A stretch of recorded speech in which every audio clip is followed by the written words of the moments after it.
आज हमारा समाज लड़का और लड़की के बीच मतभेद नहीं होने का दावा करता है, पर आज भी छोटी छोटी डांडियों में ऐसी बहुत सी कहानियां छुपी हुई है जो कि लड़का और लड़की के मतभेद की चरम सीमा को भी पार कर जाती है। ऐसी एक कहानी है चारू की, जो आपकी आंखों को नम कर देगी, आपके हौसलों को एक नए पंख देगी।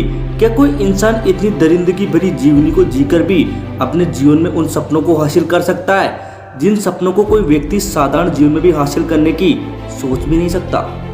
भूरे रंग का एडियो के पास से फटा हुआ पजामा, शायद लंबाई अधिक होगी इसलिए घिस घिस कर फट गया, और गहरे चटक रंग का कुर्ता जो लगता है बहुत लंबे समय से पहनने के कारण बिल्कुल फीका सा लग रहा था। फिर भी एक खुशी भरी मुस्कान लेकर चारू घर का काम निपटा रही थी।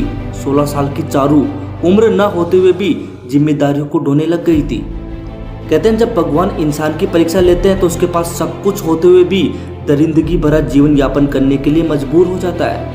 चारू के पास उसके माता और पिता दोनों थे, फिर भी पूरी जिम्मेदारी उसके कंधों पर आ गई थी। चारू के पापा एक ऑयल फैक्ट्री में काम करते थे, काम अच्छा चल रहा था, पर एक एक्सीडेंट में उनके दोनों हाथ पूरी तरह कट गए और कुछ ही दिनों में माँ को लकवा मार गया और उसने खाट पकड़ ली, और कुछ ही दिनों बाद वह चारू और उसके पापा को अकेला छोड़कर इस दुनिया से चली गई।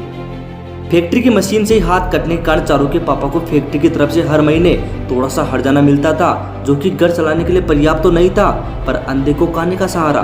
वैसा ही चारू के साथ हो रहा था। वैसे चारू के रिश्तेदार उसके आसपास ही रहते थे, पर उन सबकी एक सोच थी कि लड़की कैसे घर चलाएगी, इसका ब्याह कर दो, किसी को घर जमाई रख लो ताकि घर चला सके। चारू बेहद खूबसूरत थी, इसलिए उसके रिश्तेदार अपने रिश्तेदारों में उसकी शादी करना चाहते थे। चारू पढ़ाई में बहुत होशियार थी। वह अक्सर अपने पापा से ऑयल फैक्ट्री की मशीनों के बारे में पूछती रहती थी और घर पर ही हाव भाव से उनकी तस्वीरें बना दिया करती थी। ये देखकर उसके पापा बहुत खुश होते थे और हर पल उसका उत्साह बढ़ाते थे कि बड़ी होकर तू जरूर मेरा नाम रोशन करेगी। पर आज उसके पिता इस स्थिति में नहीं थे कि उसके सपनों के पंख बन सके। आज तो वो नहीं चाहते हुए भी चारू के सपनों के पंखों को काटने वाले खंजर बन गए थे। फिर भी चारू के पापा ने उसकी माँ के गहने बेचकर चारू की पढ़ाई को जारी रखा। चारू घर का काम भी संभालती थी और अपनी पढ़ाई को भी संभालती थी। अक्सर चारू महीने के अंत में फैक्ट्री पर जाकर पापा की पेंशन लेकर आती थी। वहाँ अकाउंट का काम फैक्ट्री मालिक का भतीजा रंजन चौबे देखता था। ऊंचे घराने और शहर से शिक्षा प्राप्त करने से उसके मन में बहुत घमंड था। वो खुद को बहुत ताकतवर और खूबसूरत समझता था। रंजन ने चारू को एक दो बार पैसे लेने आते हुए देखा तो चारू की खूबसूरती उसके मन में उतर गई। वहां पर वो खूबसूरती को दिल की निगाहों से नहीं, अपनी हवस की निगाहों से मन में उतार रहा था। जब उसने उसके बारे में पता लगाया तो उसे पता चला कि एक बहुत मजबूर लड़की है, तो वो मनी मन बहुत खुश हुआ और उसकी मजबूरी का फायदा उठाने की सोचने लगा। उसने चारू की एक कमजोरी पकड़ी कि चारू पढ़ाई को लेकर बहुत उत्साहित है, उसे पढ़ने के लिए अत्यधिक संसाधन की उपलब्धता नहीं है। रंजन को पता था कि चारू पैसे लेने किस दिन आएगी, तो रंजन उस दिन कर्मचारी को हटाकर उसकी जगह खुद बैठ गया और चारू से थोड़ी थोड़ी बातें बढ़ाने लगा। ऐसा उसने 3-4 बार किया। रंजन बहुत शातिर इंसान था। उसने अपना बोलापन दिखाकर चारू के मन में अपनी पेट बना ली थी। चारू साइंस से इसी साल अपनी 12वीं की परीक्षा की तैयारी कर रही थी। चारू का सपना था कि वह एक अधिकारी के रूप में चयन पाकर एक सोशल वर्क करे ताकि वह उसके जैसी लड़कियों की मदद कर सके।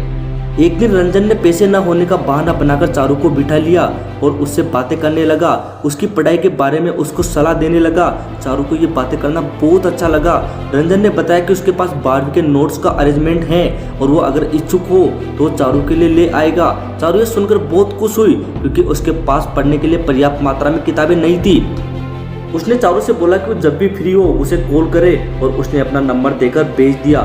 चारू रंजन के अंदर छुपे हुए शैतान को दूर दूर तक नहीं देख पा रही थी। उसके मन में यह था कि अगर नोट्स मिले तो अच्छे अंकों से पास होगी और आगे उसका भविष्य सुनहरा होगा। चारू सुबह 4 बजे उठकर अपना सारा घर का काम निपटाती थी और 6 से 8 बजे तक पड़ोस के घर में झाड़ू पोछा का काम करने जाती थी और फिर पढ़ने जाती थी और फिर वापस आकर 4 से 6 तक वापस वही काम करने जाती थी ताकि उसकी पढ़ाई और परिवार दोनों साथ चल सके। पर इन सब मुश्किलों के बीच चारू की जिंदगी में एक नया इम्तिहान आने वाला था। रंजन उसके सुडौल शरीर को लेकर मन ही मन बहुत से प्लान बना चुका था। रंजन को बस अब इंतजार था कि कब उसे मौका मिले। एक दिन चारू मार्केट से किराने का सामान लेने जा रही थी और रंजन इसी मौके की तलाश में था। जब वो वापस लौट रही थी तो रंजन ने चारू के पास आकर कार रोकी और बोला, अरे मैं तुम्हारे बारे में सोच रहा था। वो तुम्हारे नोट्स पास ही एक मेरे दोस्त के रूम में पड़े हुए हैं। चलो मैं तुम्हें दिलवाकर तुम्हारे घर पर छोड़ दूंगा। चारू अभी इतना नहीं समझती थी कि इंसान के मन के अंदर छुपे हुए पाप को देख सके। बस उसे तो नोट्स देने की खुशी में वो सब कुछ भूल गई और रंजन के साथ कार में बैठ गई। रंजन को ये बात अच्छे से पता थी कि वो चारू को बातों में कैसे उलझा सकता है। उसने चारू को कार में बिठाते ही चारू से पढ़ाई की बातें स्टार्ट कर दी ताकि चारू को ये ध्यान बिल्कुल न चले कि वो शहर से बाहर निकल रही है। रंजन ने चारू को बातों में इस प्रकार फंसा लिया कि वो समझ ही ना सकी वो कब शहर से बाहर आकर एक फार्म हाउस में पहुंच चुकी है।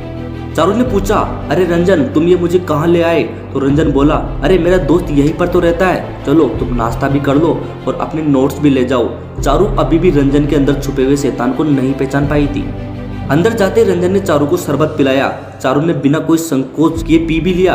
हालांकि वो बहुत कड़वा लगा तो चारू ने शिकायत की तो रंजन बोला, ये बहुत महंगा है और ये हमारे शरीर के लिए बहुत लाभदायक होता है। चारू ने बिना सोचे समझे पूरा शरबत पी लिया। रंजन ने शरबत के अंदर नींद की गोलियां मिला दी थी। रंजन ने चारू का खूब फायदा उठाया और फिर रंजन ने चक्कर आने का बहाना करवाकर चारू को हॉस्पिटल में एडमिट करवा दिया। इसे चक्कर आ गए हैं। चारू को होश आया तो रंजन पास ही खड़ा था और रंजन ने उसके पापा से कहा। उसके पापा रंजन को धन्यवाद दे रहे थे कि वो चारू को ले आया, वरना चारू का क्या होता। चारू समझ ही नहीं पा रही थी कि उसके साथ आखिर हुआ क्या। तभी रंजन बोला, चारू जब तुम अंदर जा रही थी तो फिसल कर गिर गई थी और बेहोश हो गई थी। चारू कुछ भी समझ नहीं पा रही थी। उस समय जो रंजन ने कहा वही चारू ने सच मान लिया। धीरे धीरे सब कुछ सामान्य हो गया। रंजन अब चारू से बिल्कुल ही दूर चला गया और ना ही चारू ने इस बात पर ध्यान दिया क्योंकि उसके लिए उसका परिवार और पढ़ाई सबसे ज्यादा जरूरी थे। लेकिन चारू को कुछ महीनों बाद पता चला कि उसकी कोख में कुछ पल रहा है। वो इन सबसे अनजान थी। इसके बावजूद उसके रिश्तेदारों ने उस पर बदचलन होने का आरोप लगाया, उसके पिता को प्रताड़ित किया और इसी बीच अब उसके रिश्तेदार एक अधेड़ उम्र के लड़के से उसकी शादी करवाना चाहते थे। अब चारू बेबस हो गई थी। चारू के सामने कोई भी ऑप्शन नहीं था तो चारू ने अपनी गांव की सारी जो भी जायदाद थी उसको बेचकर पास एक कस्बे में किराए से मकान लेकर वहां पर रहने लग गई।